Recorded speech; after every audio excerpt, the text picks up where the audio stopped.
induction stage on July 24th in Cooperstown.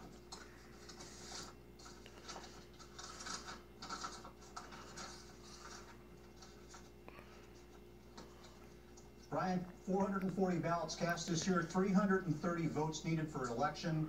The results are exciting. As we both know, one of the hallmarks of winning baseball teams is strength up the middle, and thanks to the Baseball Writers, the Hall of Fame just bolstered its roster in a very big way. Our first new Hall of Famer set a standard behind the plate, hitting for power and average, launching 427 home runs, including a record 396 as a catcher, posted a 308 lifetime batting average, including one 200-hit season in 1997, when he became the first player who was primarily a catcher to reach the 200-hit mark. Incredibly durable behind the plate, leading the National League in putouts 4 times and assists twice. Drove in 1,335 runs, a 12-time All-Star, winning MVP honors in his hometown, Philly, in 1996.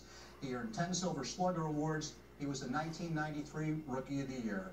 From Norristown, Pennsylvania, drafted in 1988 in the 62nd round, the 1,390th pick overall. Today, he calls Cooperstown home. Mike Piazza, welcome to the Hall of Fame. Wow. Our second and final member of the Hall of Fame, new this year, parlayed a strong baseball gene pool and true 5-tool ability over 22 seasons into a Hall of Fame career. With his picture-perfect left-handed swing, he lasted 630 home runs, good for 6th all time. Still ranks 13th overall in total bases, 15th in runs batted in. He had a stretch of 40 home run seasons in 7 of 8 years, homered in a record-tying 8 straight games in 1993, and led the American League in home runs 3 times overall. 13-time All-Star Brian, winning game MVP honors in 1992. 10 American League Gold Glove Awards consecutively, the 1997 American League Most Valuable Player. Like the great Stan Musial, he's from Donora, Pennsylvania. The first pick in the 1987 draft, he received more than 99% of the votes on ballots cast, a record for percentage. Ken Griffey Jr., welcome to the Hall of Fame. Wow. 2, Mike Piazza. 2, Ken Griffey Jr. Percentage of the vote for Ken Griffey?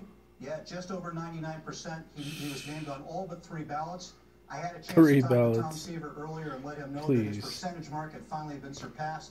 He said, you know, do those 3 fools watch baseball? To do it, I played with his dad. He was like a little kid running around in the clubhouse all the time, and he had Hall of Famer written all over him when he was a little kid. He was very happy for that. 99%. That is phenomenal. Your thoughts now on the smaller electorate? You said 330 votes. That is fewer. It's a smaller vote from the baseball writers. The retired ones have been retired out. Your thoughts on that and the 10 years on the ballot, the new rules from the Hall? Sure. Well, we think the rules have worked really, really well over the last 2 years now. This is the first time with them both implemented. In terms of the electorate, you have a peer-to-peer review. You have people who are covering the game today, voting on players who are up for election.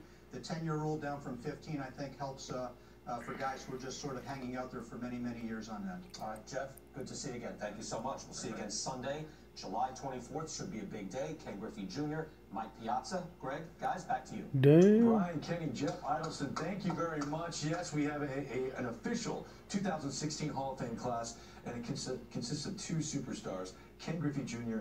and Mike Piazza gets in with over 83% of the vote. We have our cameras there. We're going to talk to both of these guys, but Ken Griffey Jr. getting the phone call. Watch this. Watch this.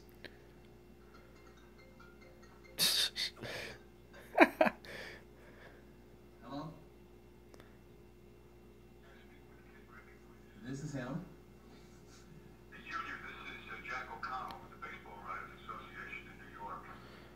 Hello, how are you? I'm calling to tell you that the writers have elected you to the National Baseball Hall of Fame. Thank you. Thank you.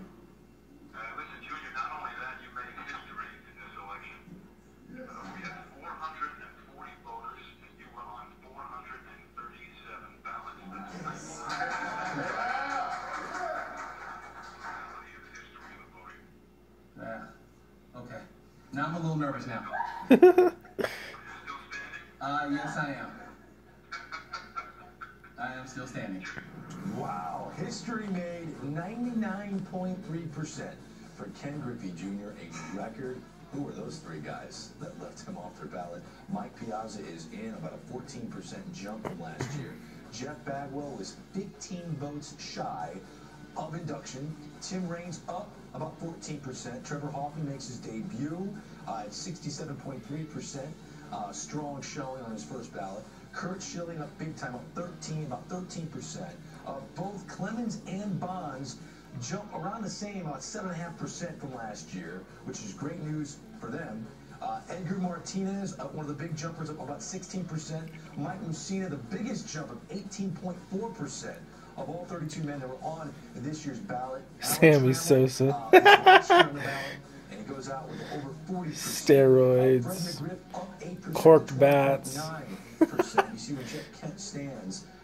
But you look down towards the bottom, you see his first ballot at 10.5%. Jim Edmonds got 2.5%, and he's one and done off the ballot. Dang. 2.5% for Jim Edmonds. David Eckstein. David Eckstein got a vote. So did Jason. Got a vote? Shit. Anderson got a vote. You wonder if those are the 3 ballots that didn't vote for Randy Wynn, Hall of Fame. These votes are so precious. But again, you need 5% Mark Ritzelonic on the ballot, and these are men that did not do that. But what an honor to just be on the ballot. Back inside Studio 3. All right. Your reaction to the news? It's awesome.